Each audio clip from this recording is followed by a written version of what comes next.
Hey everyone, it's Michael Zapersky and welcome back to another episode of the Consulting Success Podcast.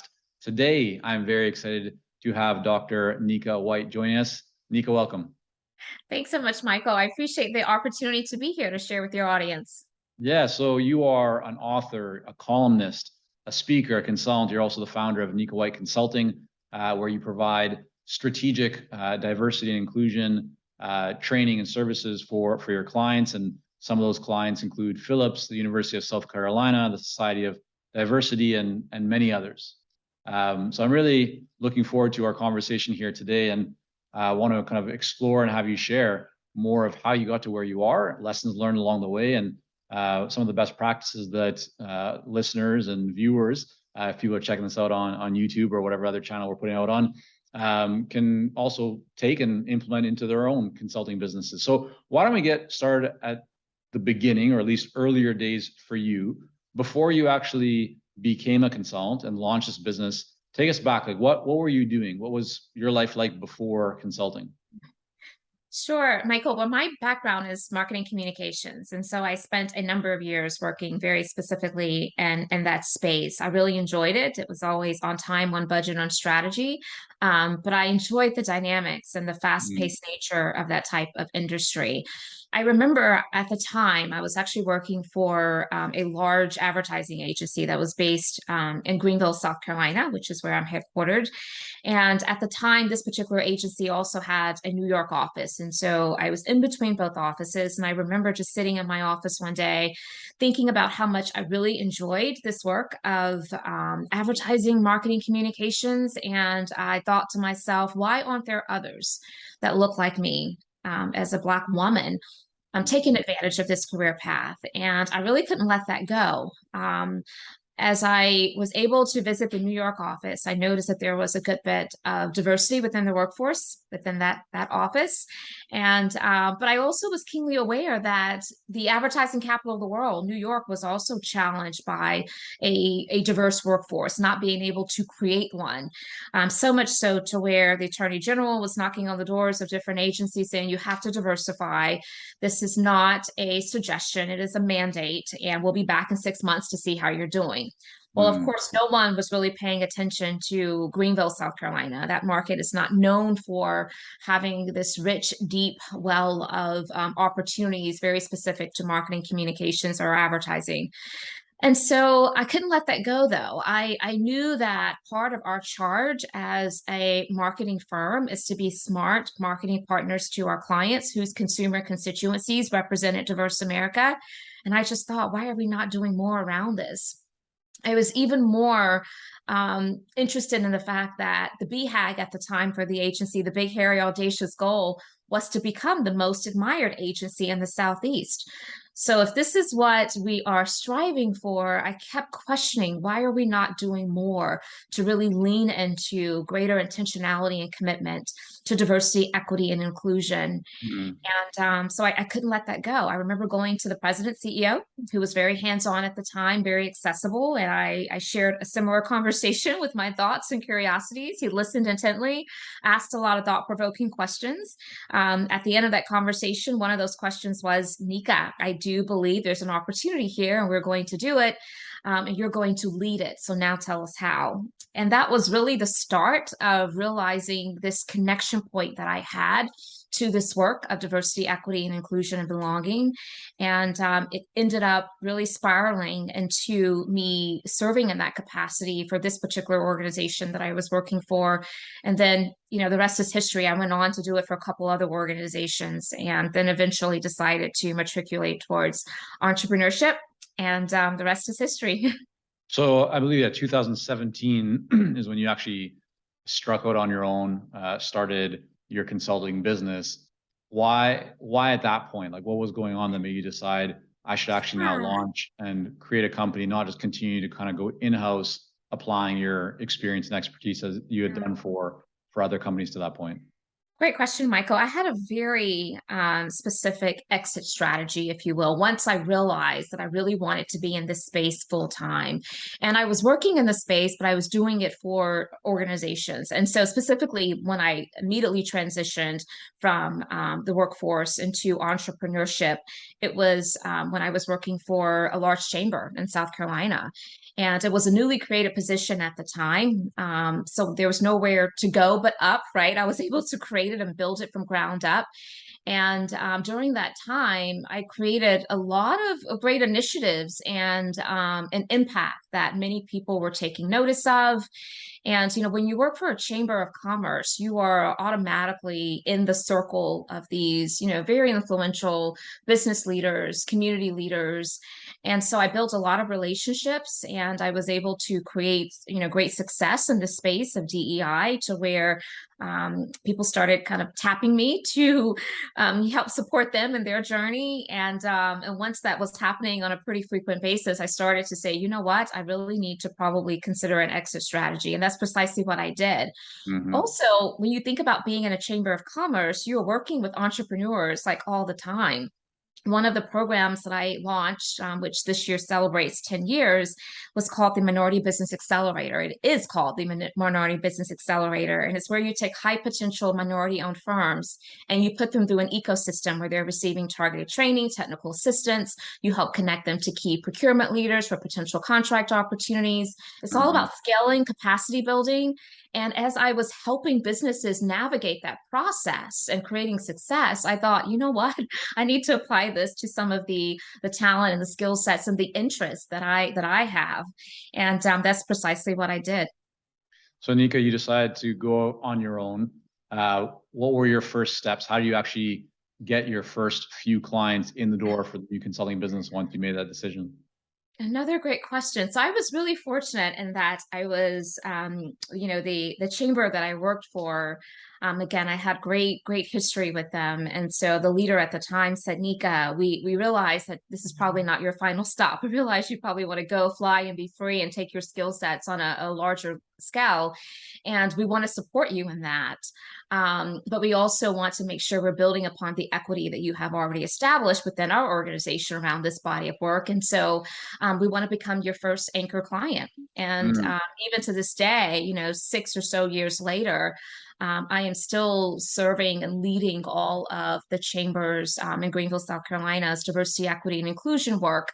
So it gave me a really great launching pad, if you will. I didn't have to worry about day one needing to kind of close the deal. I was Right. able to focus on building the infrastructure, thinking about what is a business model that makes sense for me, really crystallizing my why for why I wanted to do this work, and then slowly but surely, other clients really started to come and be added to our roster. I mean, not in an easy way. It was a lot of hard work, but definitely appreciated the runway that I had with building up my business. Right. So it sounds like that's, I mean, a great scenario that many consultants would love to be in when they're early stage, their first client, right, comes from a relationship that they had. In fact, kind of from Yeah, a study that we did, we found that 50% of consultants, their first client is a former yeah, employer, maybe not necessarily the one they just left, but someone that sure. they've worked with in the past, right? So that's, it sounds like your case was the same. You mentioned that it was hard work, so that maybe your next clients were not as easy to come by as that first one. Take me through in a little bit more detail. What were you doing from a marketing perspective to get clients kind of to build a pipeline in the early days? So when you are a consultant, particularly at the time in which I launched Nika White Consulting, because I was a solopreneur, I did not necessarily start out with the team that I have today. And so I was my brand, and so coming from a background of marketing communications, I was able to leverage all of those skill sets to really help set myself up and create that level of differentiation.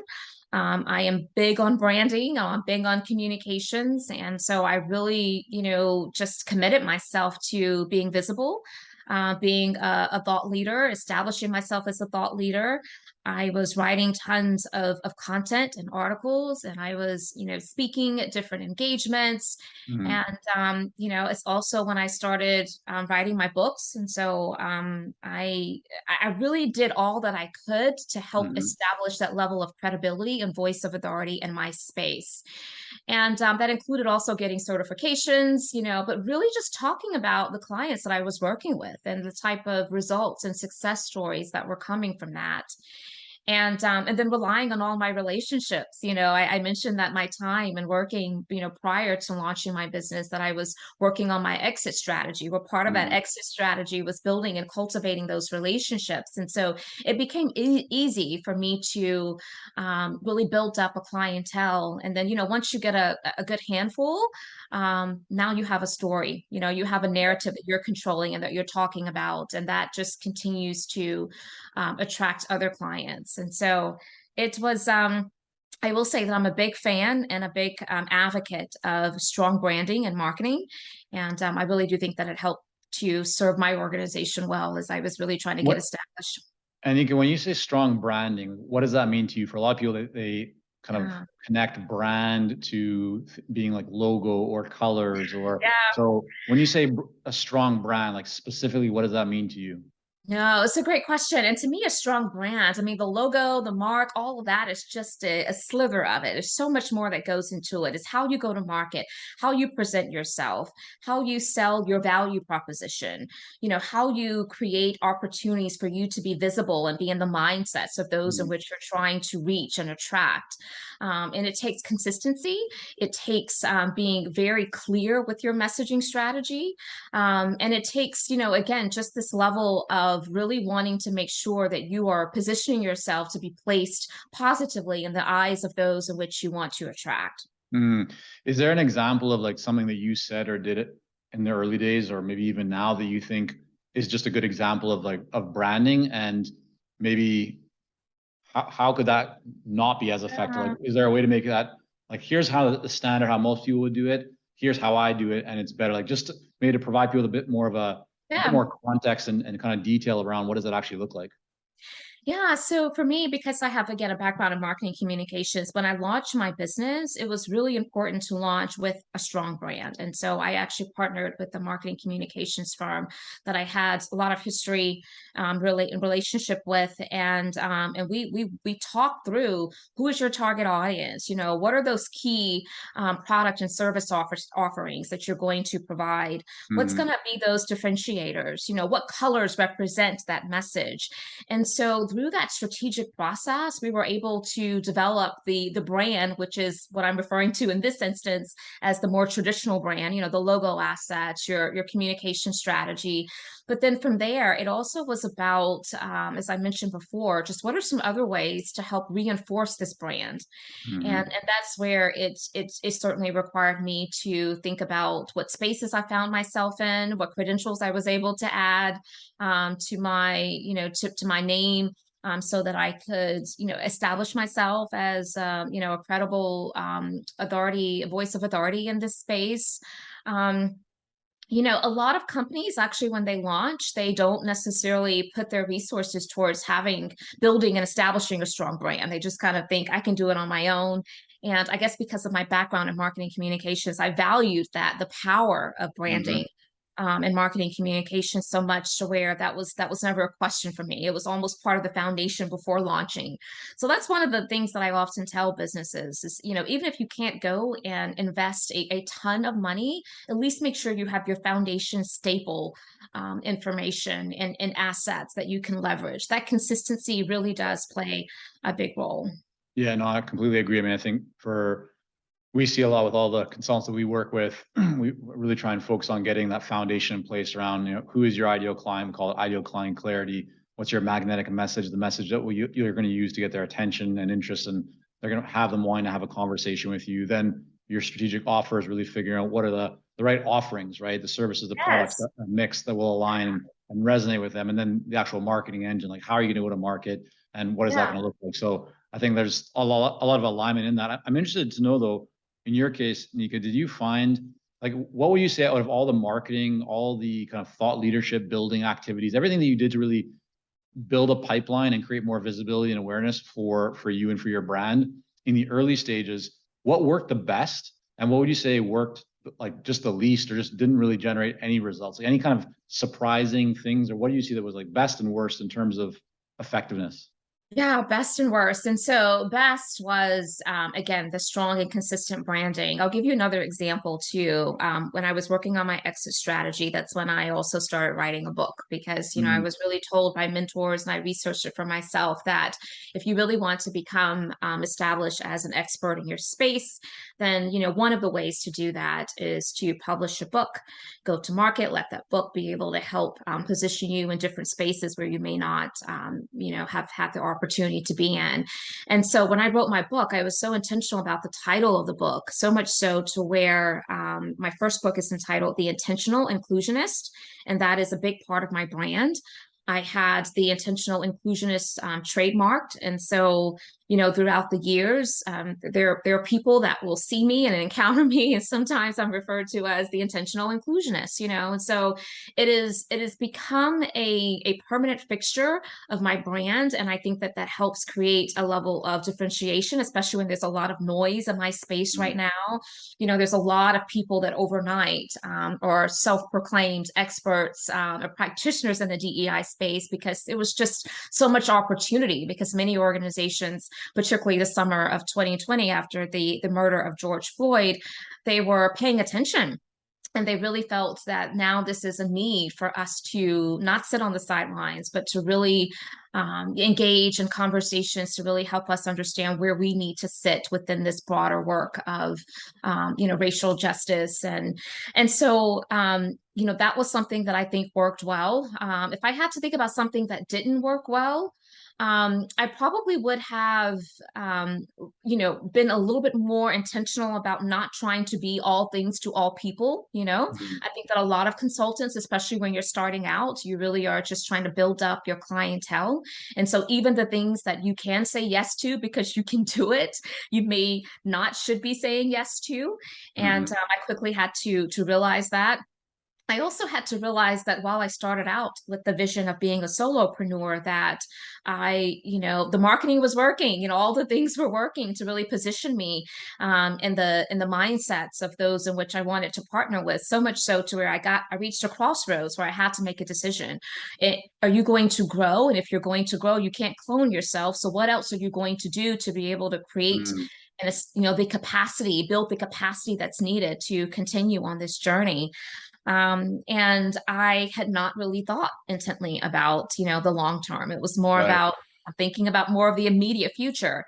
And so I think that if I had have taken the time to really chart out more of a longer term plan, I probably would be a little bit further ahead than where I am now.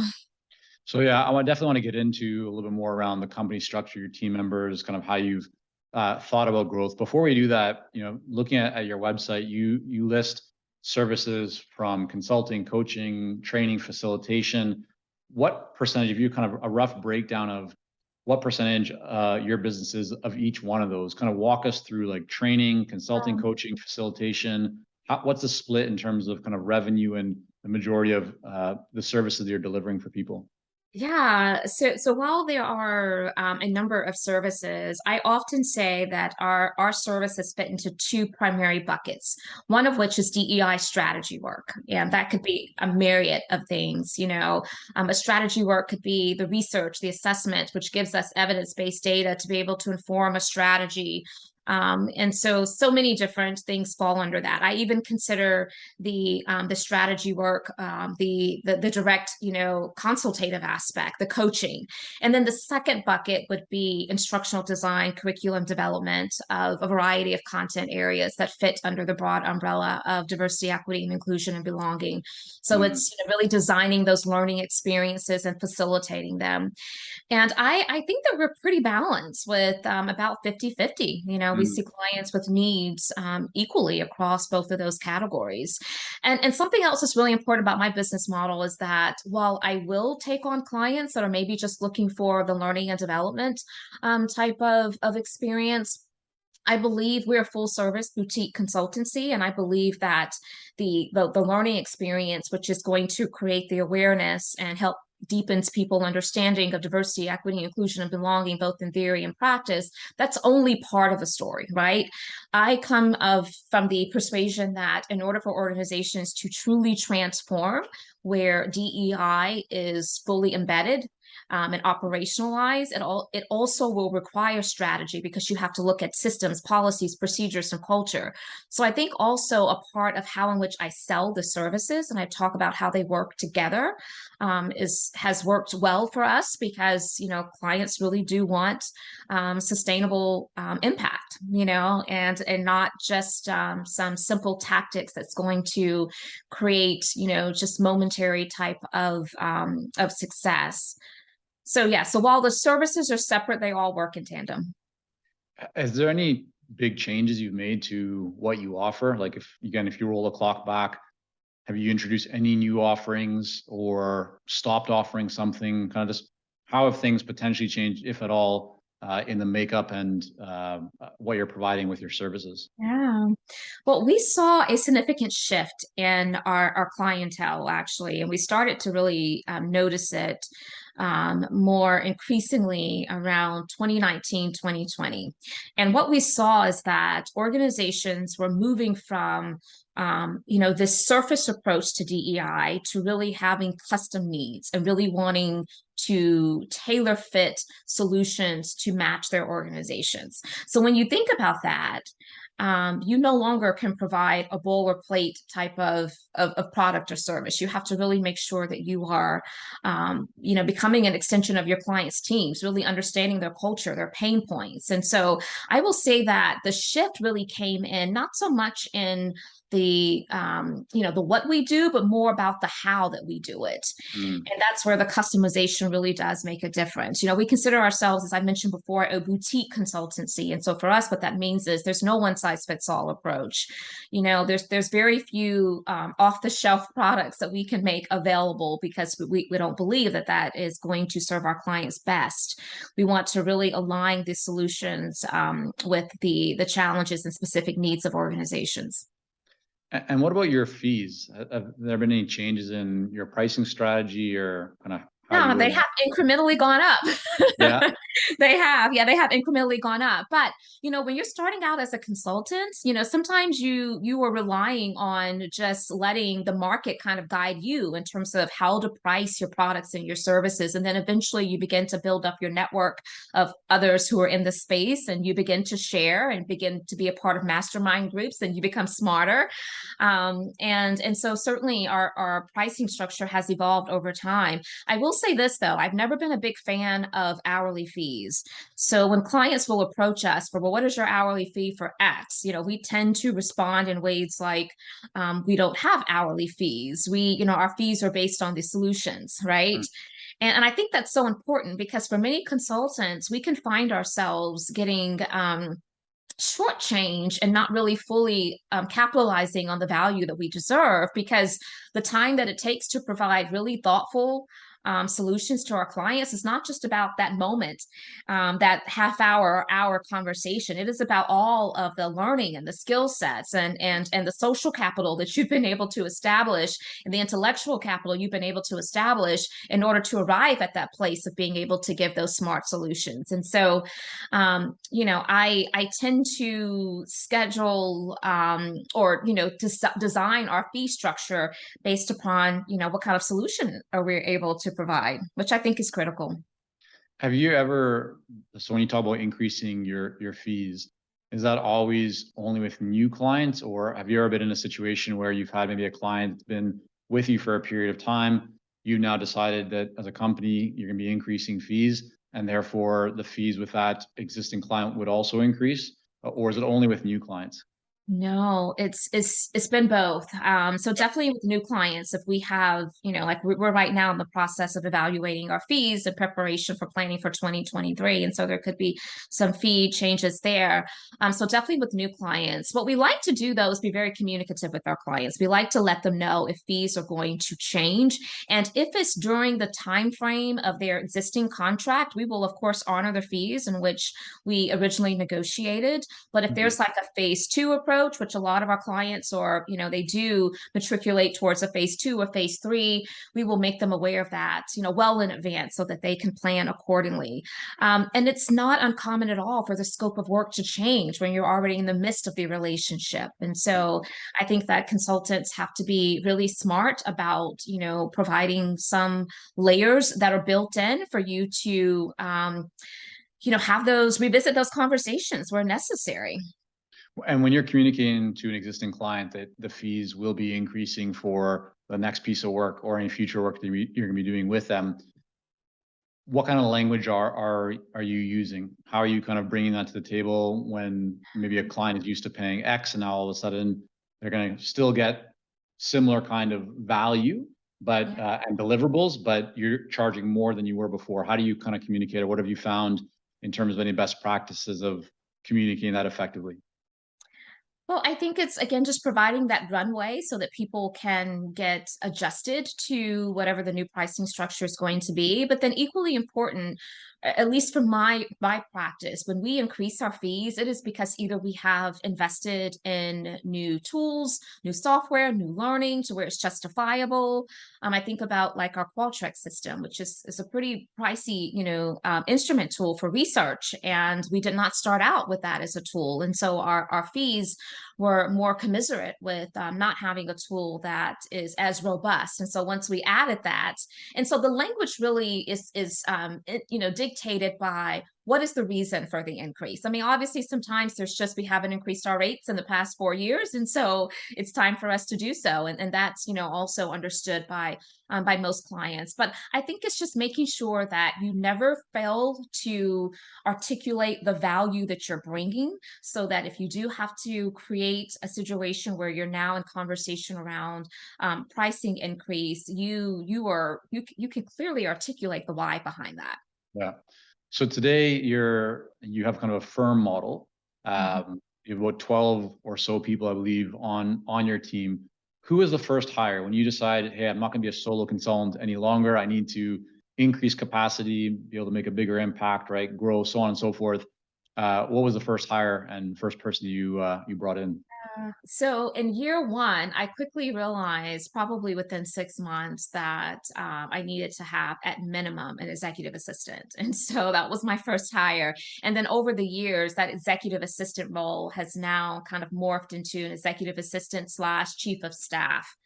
But that's, and even to this day, every so often when I'm talking with my chief of staff or executive assistant, I will say to her, if we ever get to the point where we have to like downsize because, again, the pending recession and all of these other issues that could potentially find its way at our doorstep, if I had to scale back, I would scale back probably all the way, but that is the one role that I will keep and maintain. And it is because, again, I started as a solopreneur. And so I know that at bare minimum, what I could produce on my own with the help of just, one other person, could certainly meet the bare minimum needs that would allow me to feel fulfilled and still continue to want to do this work as an entrepreneur. So some people might be wondering, chief of staff doesn't that's like a political role, or like what does it actually mean? So in the context of your business, maybe just explain how you kind of view the difference between an executive assistant or chief of staff, and what does that mean to you?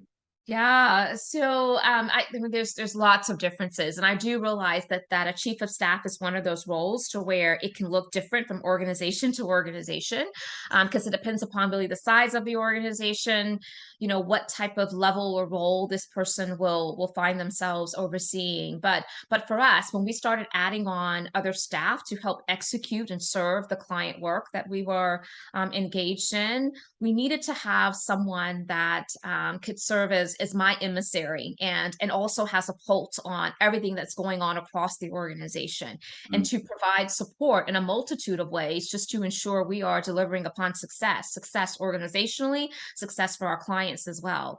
And so what that may look like is, some operational things that may all look like, just in the absence of maybe some of our senior consultants being able to step in and support in the absence of those individuals.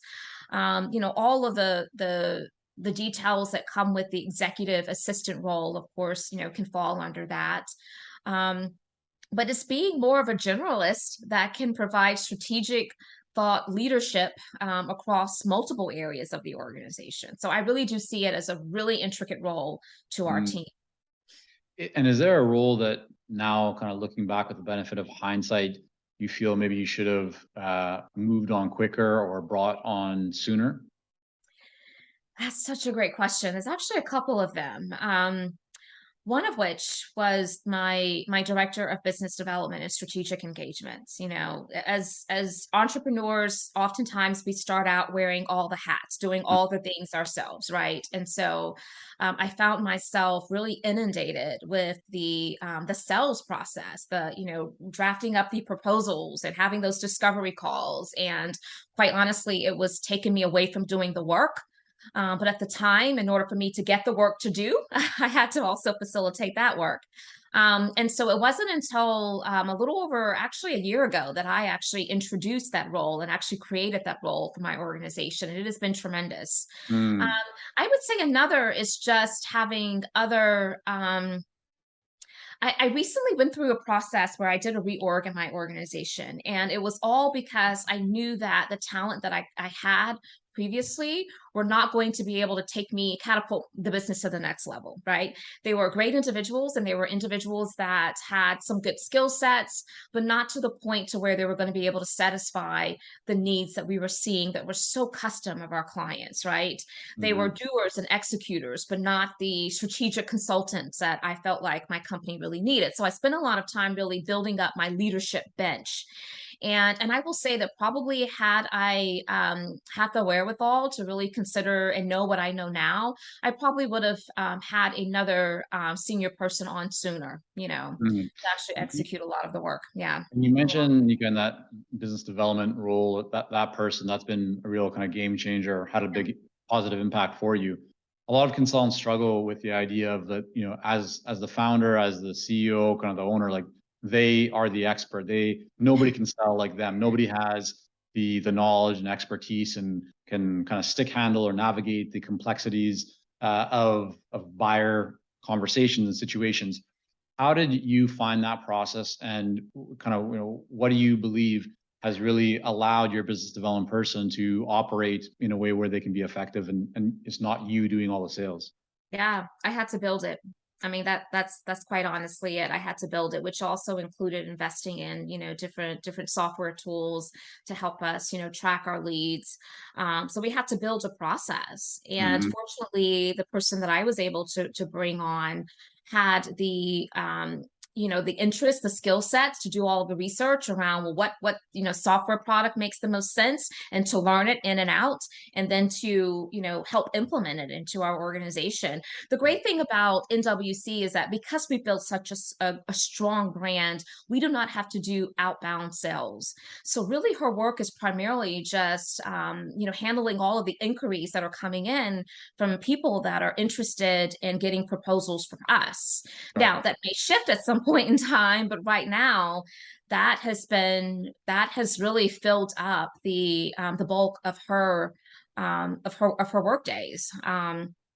But it was about really building that system, you know. And so she spent time with me in the very beginning, on those sales calls with me, hearing how I talk about our services. You know, we totally incorporate her into our CSS department meetings. And for us, CSS is client services and success. So she can hear how we're talking about, you know, solving problems and addressing needs for our clients. And Mhm. so I think that getting her really intimately involved in the how of the work and also understanding the why of the work, it allows her to be a very smart and astute business development, you know, professional.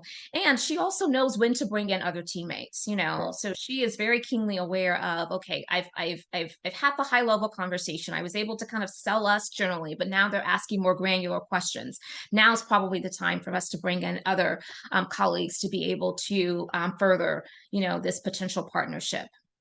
And is the team, these 12 or so people right now that you're working with, are they all full time or some of them contractors? What kind of structure are you using?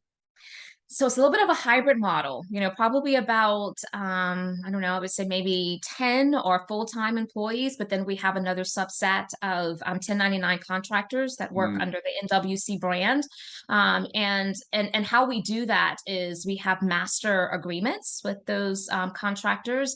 And so that way, whenever an opportunity presents itself, we call them up, we engage them in the project, and then we'll do a separate Schedule A just for that body of work. So it's like we've already established kind of a working relationship, mhm.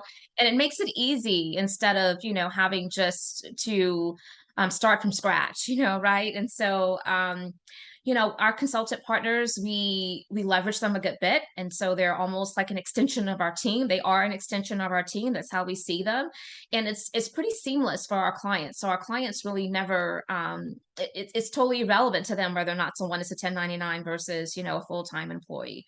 Yeah. Right. With a full-time employee, I mean, especially, I know a lot of business owners and entrepreneurs and consultants as they're building their companies. There's a bit of a chicken egg situation going on, right? Because they don't want to make a hire and make a commitment if the work isn't there yet, but they also they don't feel the confidence to go out and get that work if they don't have the capacity and the people to be Yeah. able to deliver on it. So did you ever feel that tension? And if so, how did you deal with it? Um, I think it's really about projecting well, knowing the business that you have come in, knowing, having data that you can rely upon to help make those informed decisions.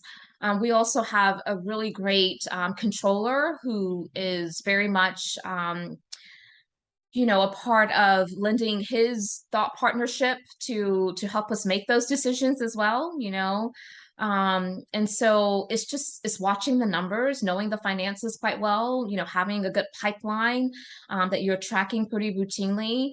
And sometimes it is, taking risk, right? Because sometimes in order for you to be able to get more business, you have to be able to know that day one I can hit the ground running, right? And so, there was one time, and even now, I feel like we're probably a little overstaffed, but that's intentional because I am anticipating growth, and I want us to be able to shorten the learning curve for those new teammates, for clients that we feel like, just based upon how long they've been kind of in the pipeline, how long we've been courting them, when it could eventually come to fruition as a new client for us. And so I think all of those things collectively is what I always suggest for business leaders to be mindful of as they're making those decisions.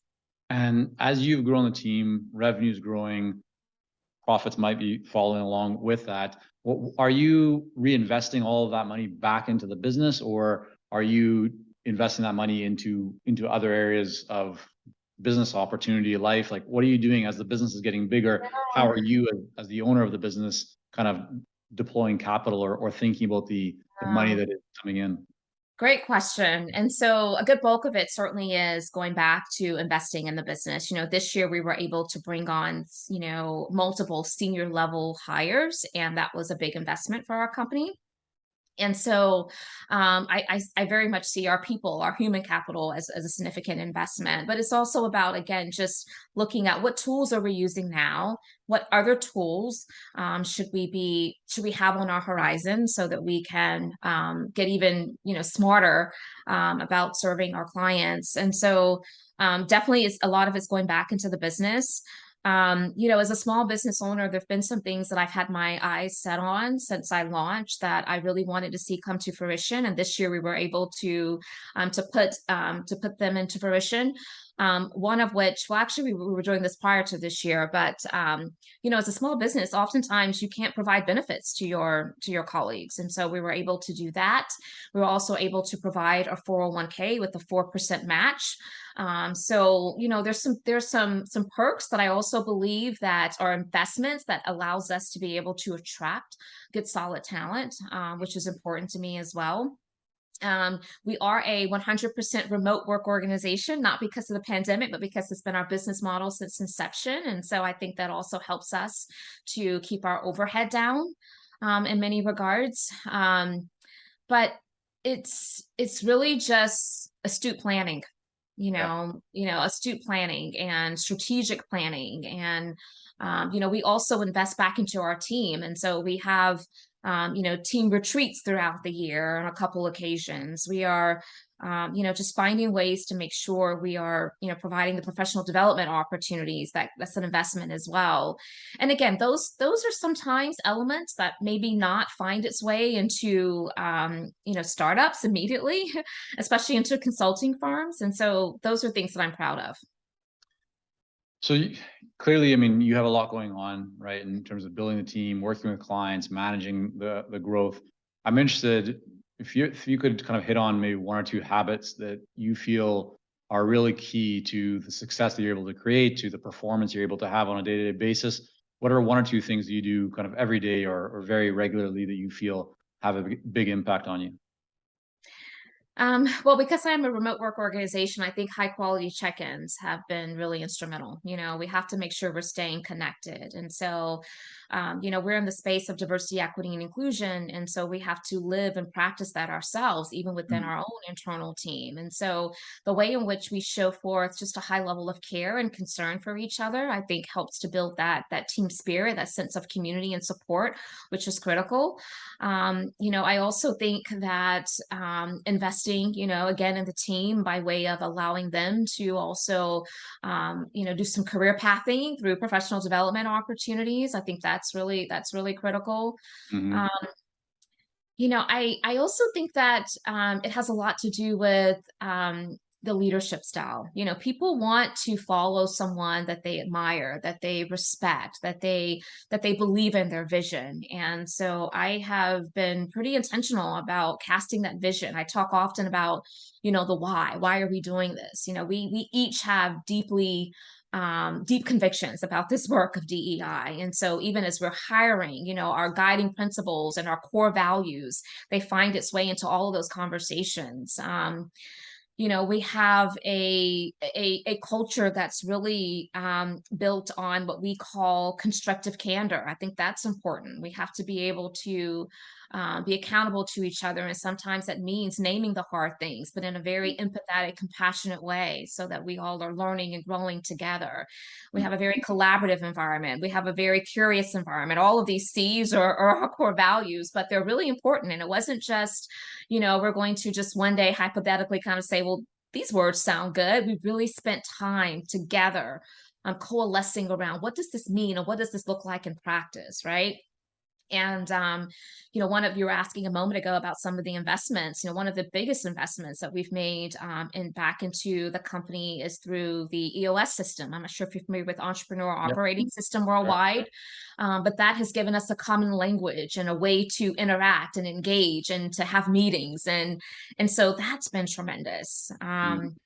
Yeah, so I think it's just the intentionality around, it's one thing to become a business owner because you really enjoy your craft and you're good at your trade, but it's a total different thing when you try to align that with strong business acumen, right? And it requires both. Yeah. Yeah. All right. Well, before we wrap up here, I'd love to find out from you what is one book that you have either read or listened to in the last 6 months or so. It could be fiction or nonfiction, but just something you might recommend to others.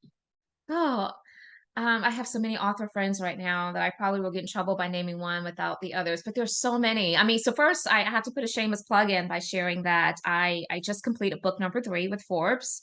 It's called Inclusion Uncomplicated, and it's all about this transformative guide for simplifying DEI. So it's my way of helping people to make DEI more practical. Okay. Um, but one book that I'm reading right now is by my friend Tara J. Frank. She's also in this space, and her book is called The Waymakers. And it's all about how leaders and people can be intentional to create those equitable opportunities so that people can really have full opportunity for success. And so she talks often about how do you be a waymaker, and in what spaces can you be a waymaker. And I just love the message of it because it Mhm. really does align with my philosophy of leaving no one behind, which is part of why Right. I do this work. All right. Well, Nika, I want to thank you so much for coming on here today and spending some time and sharing a bit of your journey and experience with us. I also want to make sure people can learn more about you and your work, your upcoming book. Where's the best place for them to go? So my website is going to be the best place to go to connect with me, and that simply is nikawhite.com. That's Nikawhite, like the color. And we have lots of, courtesy resources that people can tap into as well. Like we have a podcast, white papers, blog articles. And so certainly look forward to connecting with as many people as possible. All right, we're gonna have all that linked up in the show notes. Great. Nika, again, thanks so much for coming on. Thank you. I appreciate it, Michael. Thank you.